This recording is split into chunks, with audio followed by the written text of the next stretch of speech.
Broadcasting live from atop the Rocky Mountains, the crossroads of the West. You are listening to the Liberty Roundtable Radio Talk Show. Happy to have you along, my fellow Americans. Sam Bushman live, hard-hitting news the networks refuse to use, and it all starts now. Federal Reserve maintains current interest rates, refuses to drop them. Trump is livid over it. High interest rates are slowing the economy faster than expected. Inflation is falling, but families say relief has not arrived. Wall Street profits while Main Street ends up tightening its belt. Katy Perry in the news, and Heath Perkins joins us from Free Water Coin Co. to break down the Honest Money Report on this broadcast of Liberty Roundtable Live. Welcome to the show, ladies and gentlemen. It starts out with bombshell news. A new bombshell piece just dropped about this Alex Preti guy. There's footage. It nukes the narrative that, hey, he was a peaceful guy, that he was just, a good, honest nurse, and, hey, no harm, no threat, none of that. Matt Vesta over at townhall.com had the piece. It's incredible. I'm going to play the first 2-minute piece, then I'm going to talk about it. Then we're going to play a piece it's just laden with F-bombs from Alex, and I'll try to cover that up the best I can. But here's the breakdown of the history of this guy that, again, when the mainstream press comes out, they don't do their homework. They say this guy's fine. He's a peaceful nurse. How dare anybody kill him? But now the real story starts to come out. Here it is. This is a moment the news movement filmed on January 13th in Minneapolis, showing a man who appears to be Alex Preti interacting with federal immigration agents 11 days before Border Patrol shot and killed him.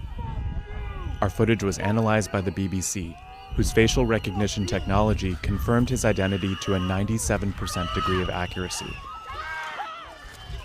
On the morning of January 13th, our team received a tip that federal agents were blocking a street at the corner of East 36 and Park Avenue in Minneapolis. We arrived around 10:15 a.m. We saw observers shouting at the agents as they walked back to their vehicles. When they started driving away, the man kicked their taillight. An agent then got out of the vehicle, grabbed him, and pushed him to the ground.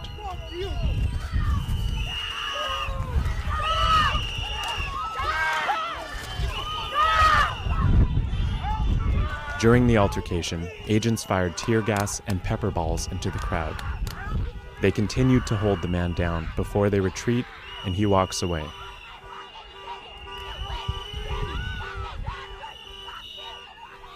The man in our footage is wearing a similar outfit to what Preti was wearing on the day he was killed.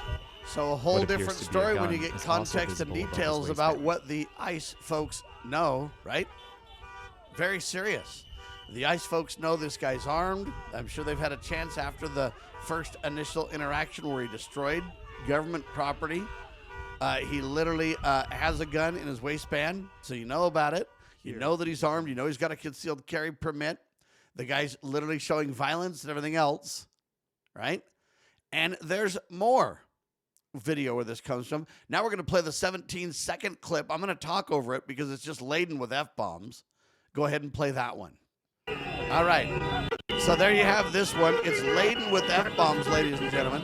So I'm going to keep talking over it in an effort to bleep those out. But Alex is yelling and screaming and dropping F-U all over the place. It's mayhem there. He's getting violent. He's totally out of control. You can see it clearly. And this is why I bring this up. It's the narrative of the mainstream press in bed, literally with the people in Minneapolis, meaning government officials. ICE agents are crazy. They're out of control. They just murdered this guy in cold blood for no reason. But they claim that without evidence. Now, what they did is they put all the videos together, and they say, look, he has a phone in his hand. He doesn't have his gun. That may be true, but he has a gun in his waistband. He's already proven violent. He's already proven that he hates the cops. He's literally saying, F you, I hate you, everything else. We know that he's armed because you saw the earlier footage. Okay, this is the narrative that you got to understand. It's not just what the mainstream press wants to show you. And it's not just how manipulated the government officials want to make this thing. They want to lie. They want to whatever they want to do. This is unacceptable behavior, folks. Let me explain to you a few fundamentals that you need to understand. I don't care what country you're in. I don't care where you're at. A lot of these young black people have been told to run from the cops. I'm telling you, do not. I'm going to repeat this 3 times. Do not run from the cops, okay? It won't do you any good. Even if you get away once, they'll eventually find you. The more you run from them, the more they get to know you and the more hostile it will become. Do not do that, okay?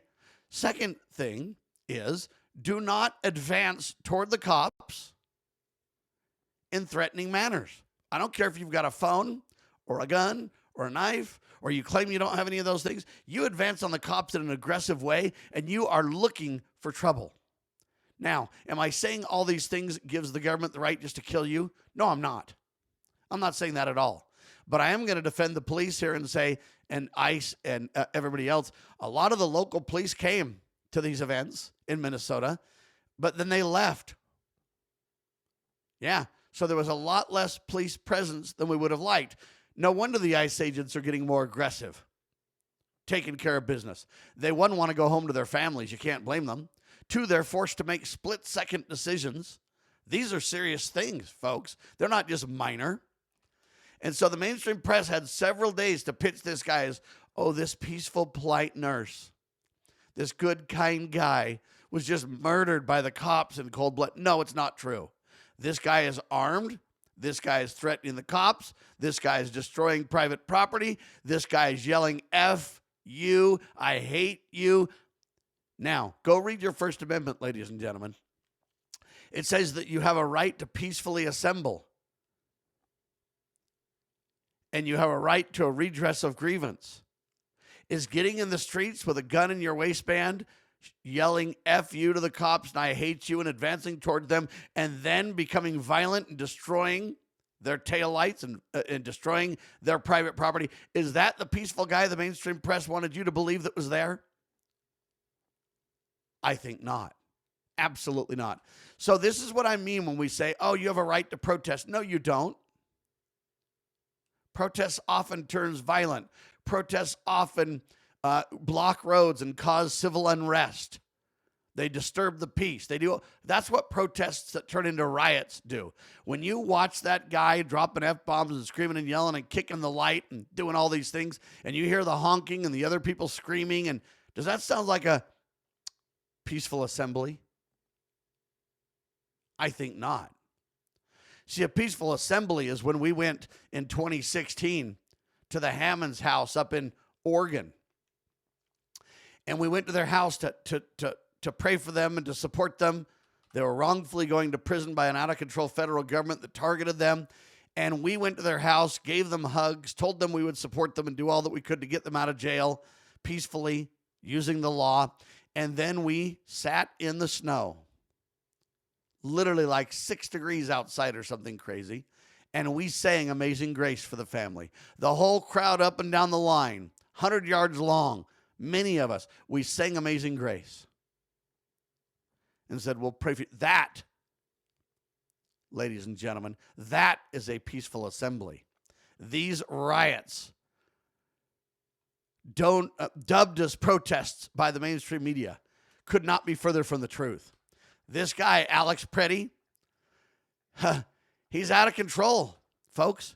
He's threatening violence. Now, if you're a cop, if you're an ICE agent, if you work for the government and your job is to uphold the law and you're there, and the police were there and then they left because they felt like, oh, the ICE agents, we don't want to back what they're doing.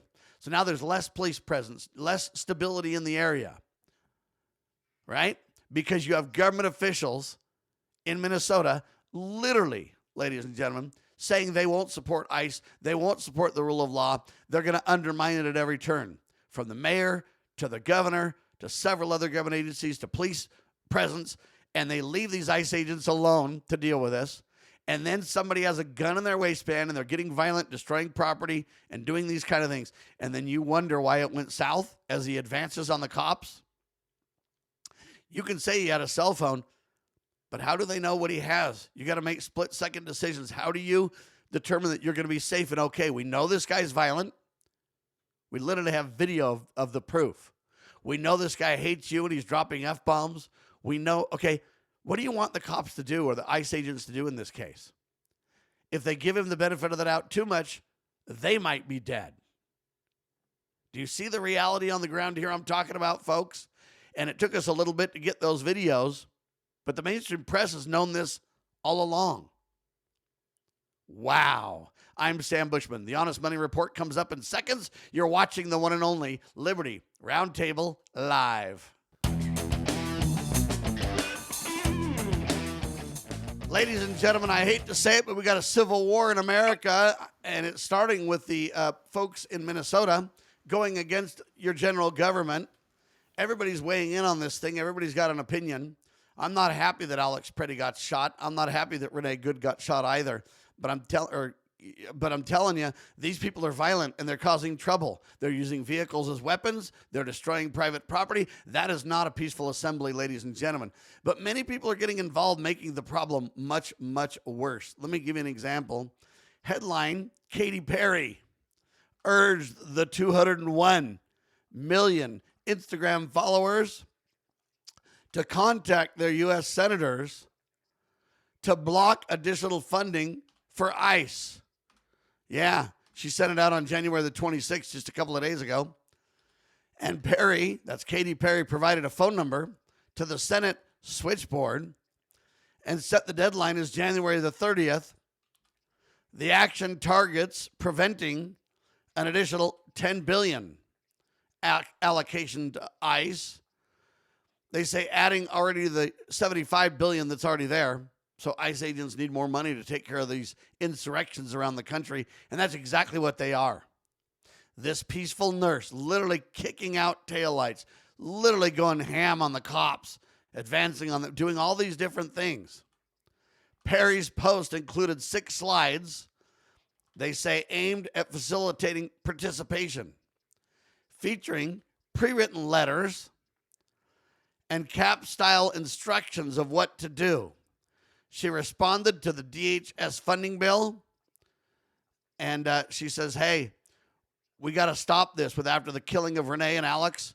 This has got to stop. They say over 90,000 likes were recorded on her post within 5 hours, despite comments being disabled. Think about that, folks. We're beyond peaceful protesting here. These people are out of control. They're violent, and it's got to stop. And in my opinion, Trump now saying, let's bring Tom Homan to Minnesota. Tom's going to be speaking today. Trump's going to be talking today.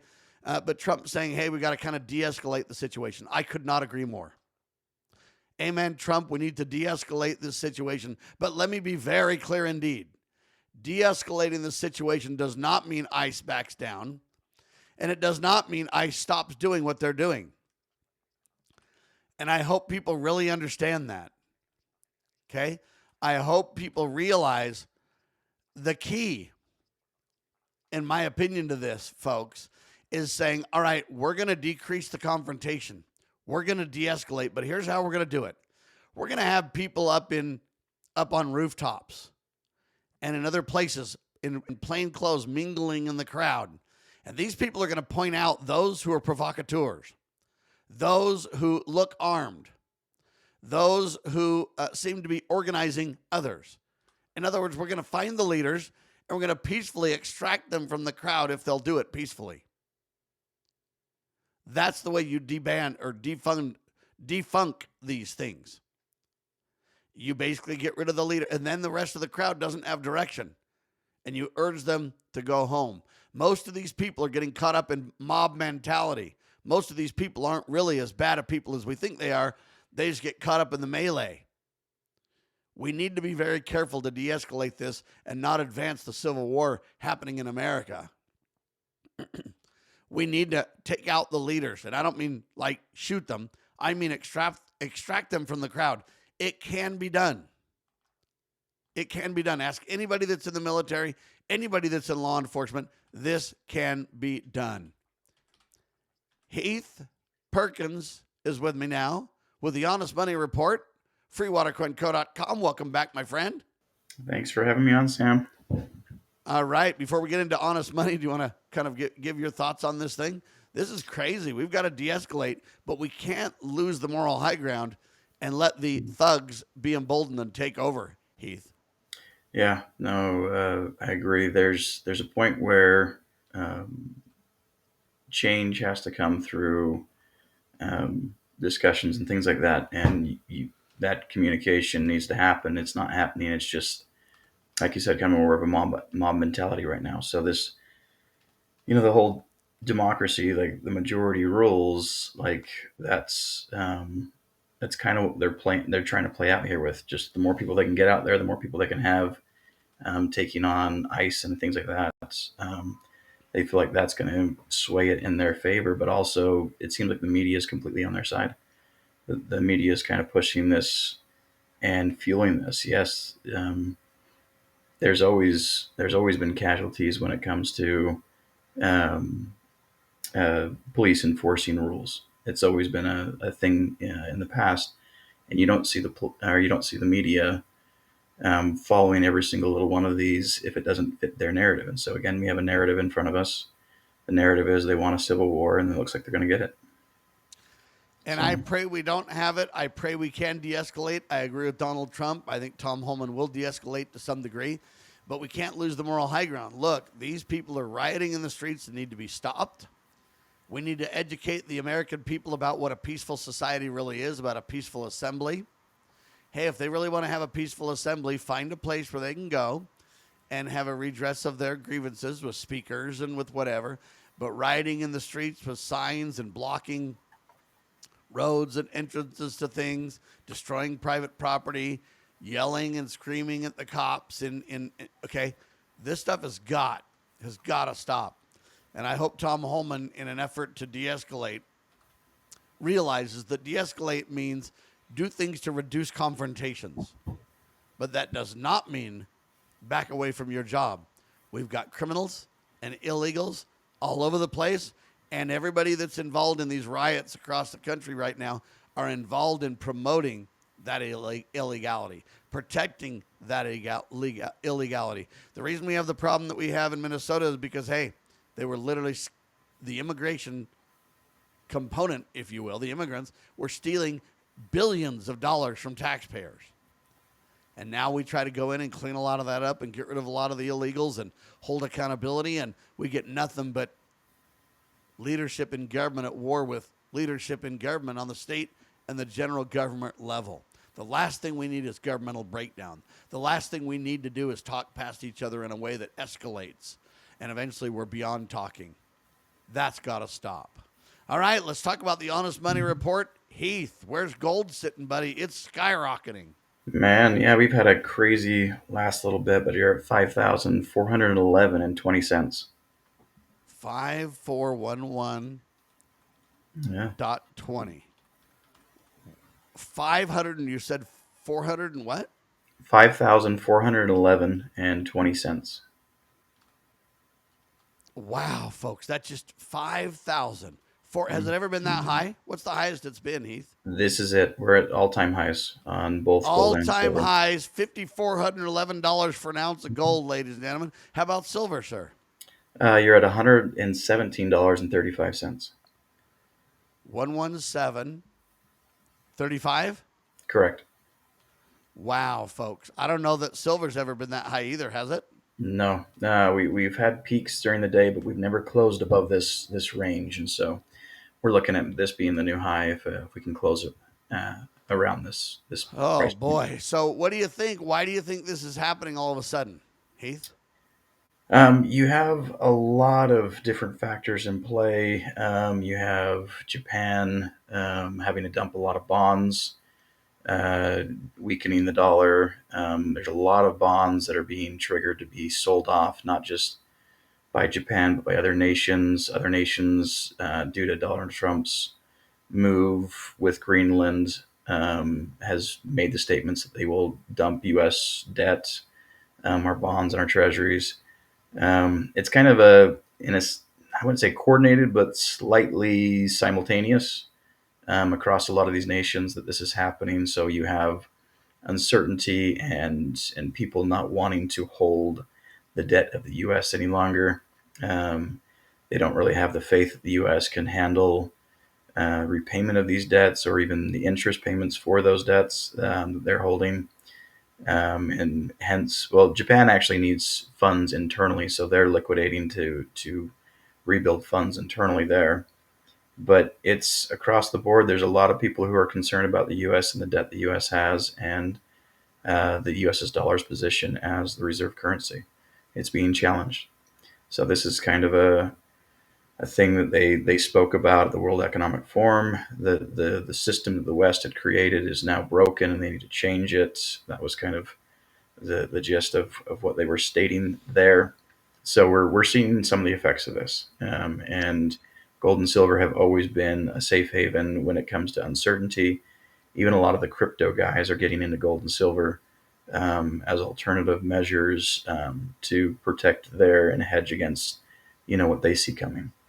So it's not just the gold bugs or the silver bugs out there that is picking this up. This is nations being worried about things, picking things up, and even, again, the crypto guys. So, and this is getting worse, not better, as we speak, ladies and gentlemen.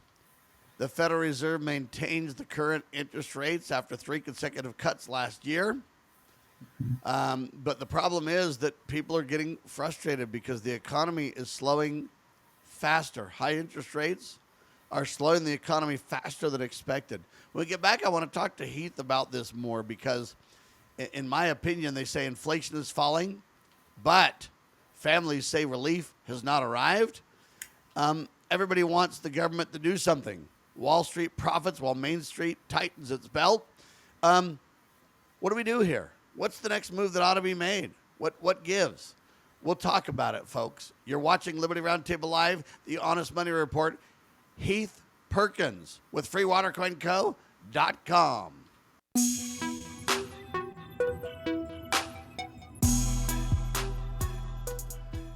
Gold and silver gains as investors seek stability in global uncertainty times.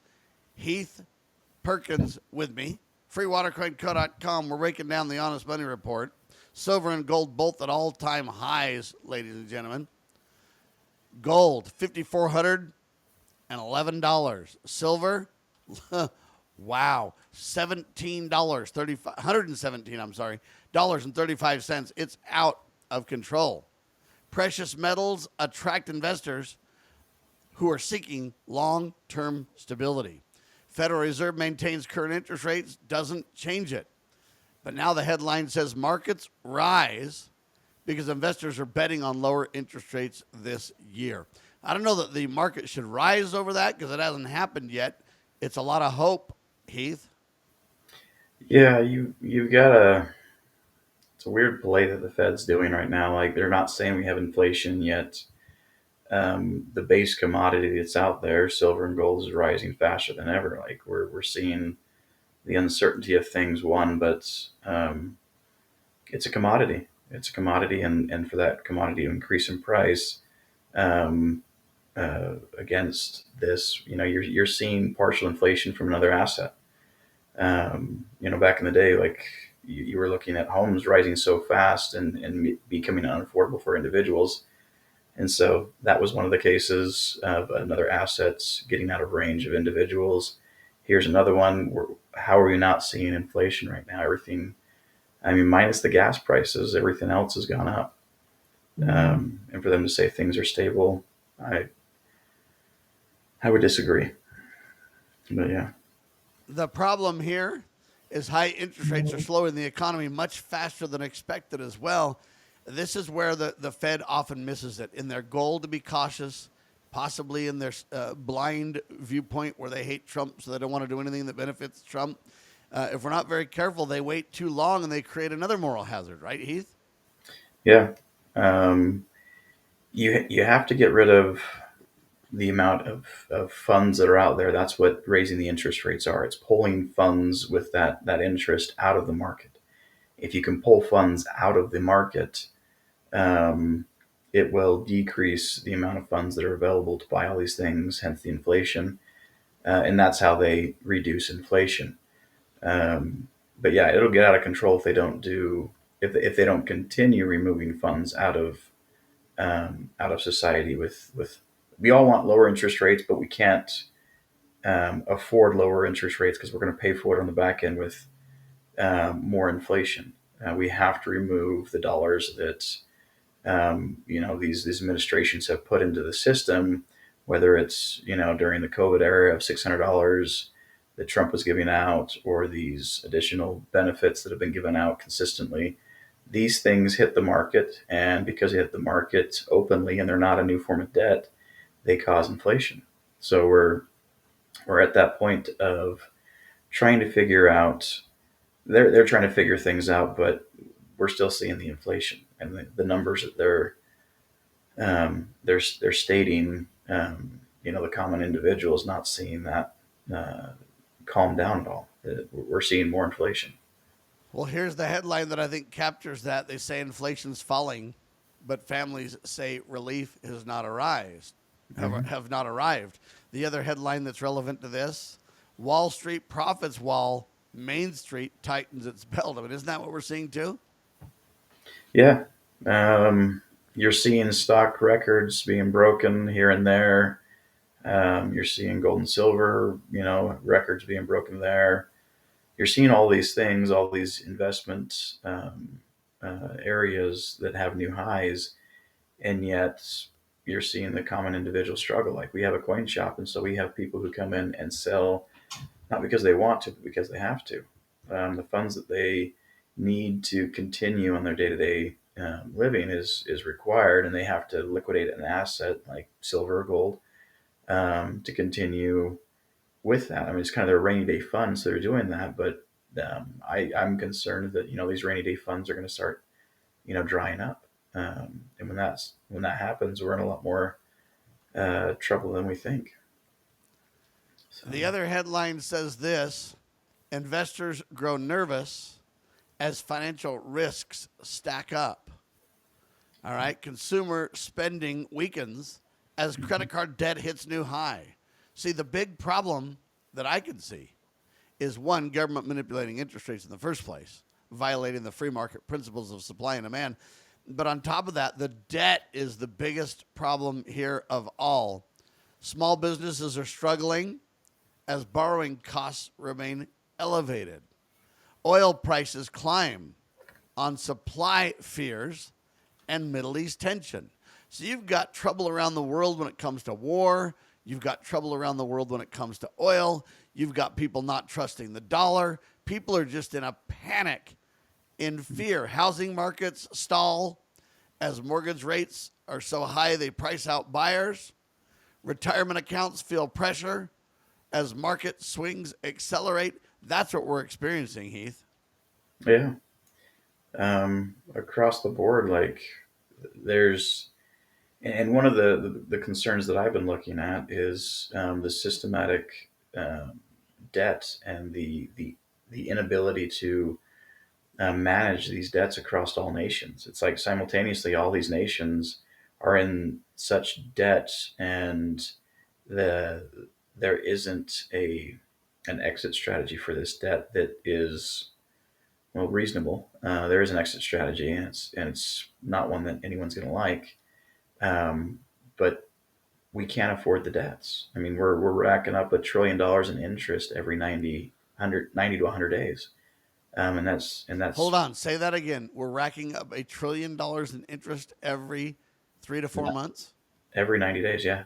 The amount of debt that we have, and we also have the bulk of our 10-year treasuries haven't been revolved into these newer higher interest rates. So we still have higher interest rates to be added to the debt that we have that's going to be revolved, because we don't pay off our debt. We have 10-year bonds and they don't get paid off. They just revolve into the new interest rate. But we had almost 0% interest rates forever with Obama, all the way up through even Biden, that we had almost 0% interest rates. So we had 10 plus years of 0% interest rates, and then you have those bonds being renewed into these new higher interest rates, and that interest payment is going to destroy us. We can't afford these interest payments.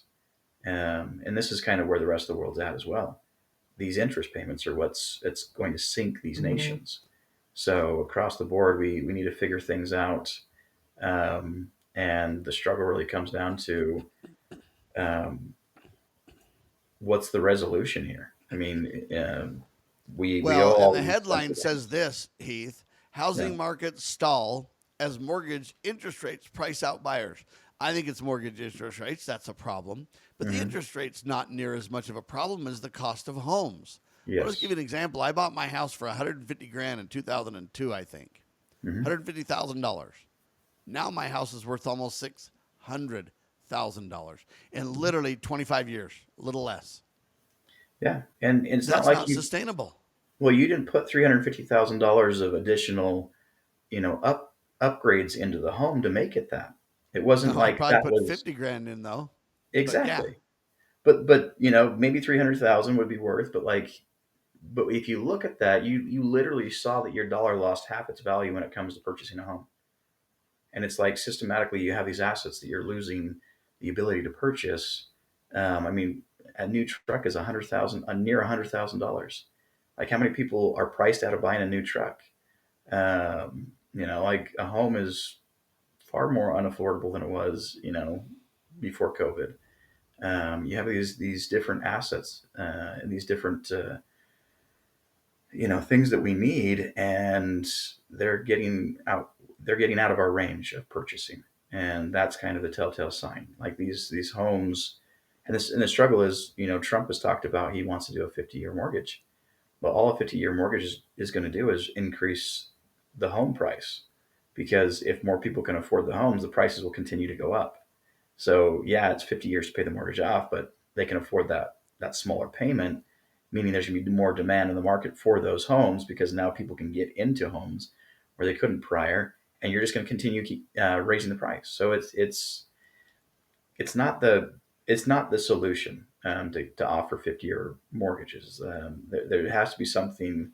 Well, we need to have the Fed stop buying the bad assets off the bank's books and stop manipulating the markets when it comes to. There should have been a correction in 2018. There should have been a housing collapse in 2018. But in October 2018, the Fed started picking up all the bad assets off the bank's books.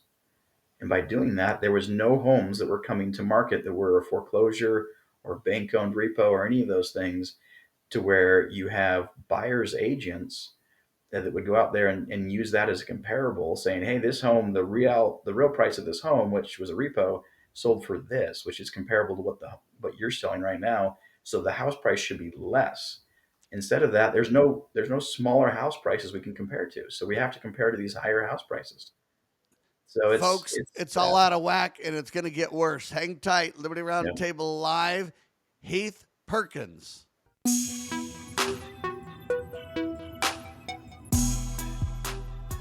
All right, it's Heath Perkins, ladies and gentlemen, freewatercoinco.com with the Honest Money Report. I'm Sam Bushman, breaking it down just for you. There's two headlines that I think are worth focusing on.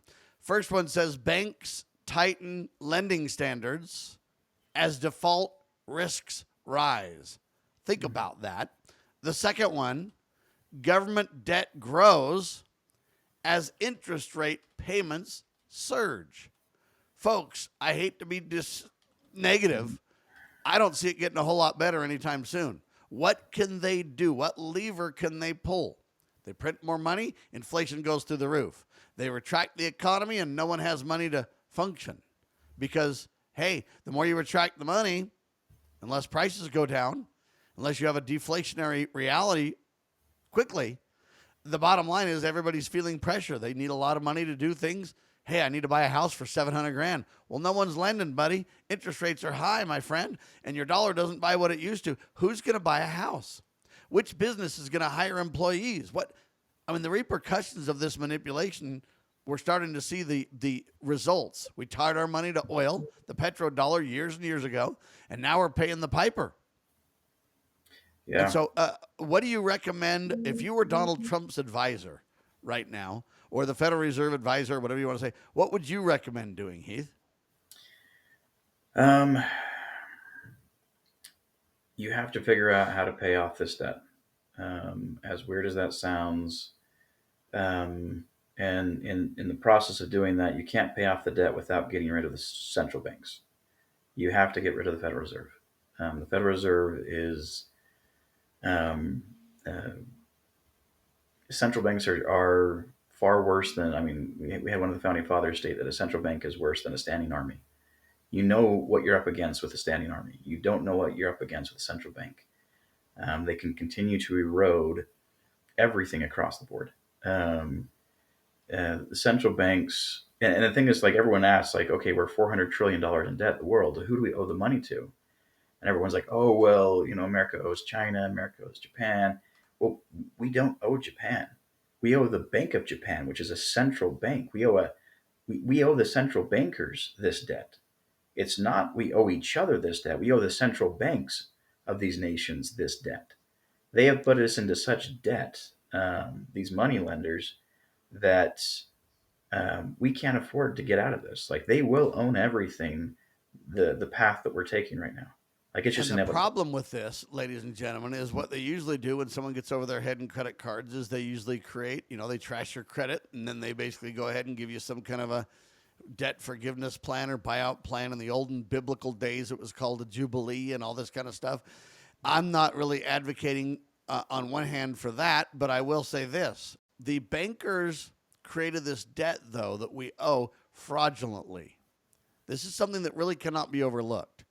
Every time they print a piece of paper that costs 15 cents to print or whatever the number is, they claim it's a $100 bill, a $50 bill, a $20 bill, a $10 bill, a $5 bill. And when they do that, they literally commit fraud because they're lying to you. It's not $100 if it costs 14 cents to create. That's a lie. Okay, and so I don't know that we really ought to pay back this debt. What I think we should do is declare a lot of this debt null and void due to fraud. There's no statute of limitations on fraud, Heath. Well, paying back the debt, in a sense, it happens by default to get rid of the Federal Reserve. Getting rid of the Federal Reserve and these and showing legally that these are illegitimate debts that are owed is truly what we need to do. We never ratified the 16th Amendment. We never, I mean, we have such a conservative group that was in the 19 teens. And for anyone to think that that conservative group across the U.S. decided to say, hey, yeah, I want the government to take part of my income tax and to tax me on my income. Like, there's no way that happened. And there's been multiple individuals who have proven through going back through the Library of Congress that we never ratified the 16th Amendment. It was a lie. So that had to be in place for a central bank to be put forward. And so that's what happened. But we never ratified the 16th Amendment. We can prove that that's illegitimate. So if we can go back and look at some of these things and prove these things legally, but we just don't have the focus anymore. We have the focus of a gnat these days with how much social media input and everything else we're taking in. Like, we can't keep one focus on one thing long enough without being distracted by 30 other things. We can't bring a collective group together to focus and address these things. We're all over the place. Every front that could be thrown at us is being thrown at us right now, whether that's debt related or what looks like the starts of a civil war in a sense here in the U.S. These things are troublesome, and it occupies a lot of people's minds. And if they don't want to think about it, they go to their social media and just zone out and just scroll through things for hours and hours and continue to reduce their attention span. I mean, we need to get back to, let's solve a problem, just a problem, and then let's move forward to the next problem. And we can't collectively do it. Like, we don't have the attention span anymore. We don't have the attention span. We also don't have the wherewithal. For example, back in the early days, most Americans were not involved in the stock market at all. Okay. Mm-hmm. So it didn't really affect them. It affected wealthy people and certain individuals, but for the most part, it didn't affect the population. Now it affects everybody because government mandates, hey, you got a 401k, you got an IRA, whether it's a Roth or a, standard IRA, whatever you've got, all these financial instruments, you've got a HSA or health savings account. You've got all these, every one of these are government controlled, manipulated. They hold the money. Mm-hmm. And so that makes everything 10 times more volatile for the average American. The other difference is, hey, why don't housing prices go down? And the answer is because government created Fannie Mae and Freddie Mac, and they basically created these government lending institutions that don't understand moral hazard, that basically use the backing of the taxpayer to pretend things are all right when it's not.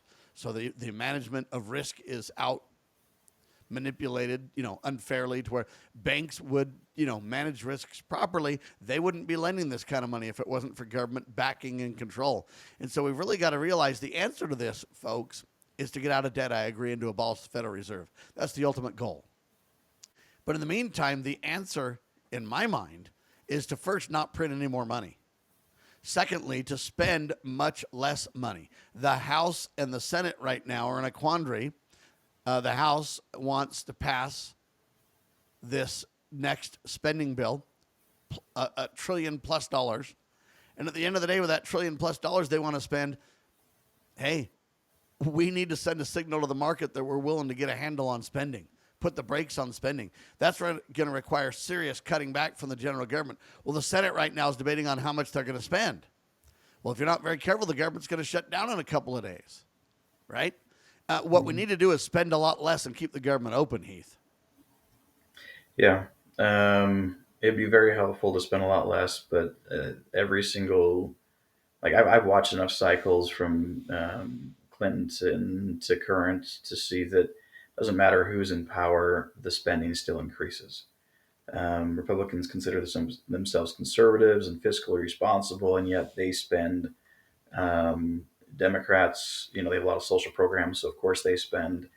It doesn't change. Doesn't matter who's sitting with the majority or who's in the presidency. Like, the spending just continues, and we haven't had anyone stand up against this since Ron Paul, really.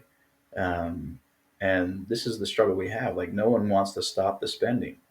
Everyone wants to keep the spending going. Like it's very few individuals who will stand up against, increase or reducing the spending. And I don't think we have anyone in the near future that can take this on in politics. They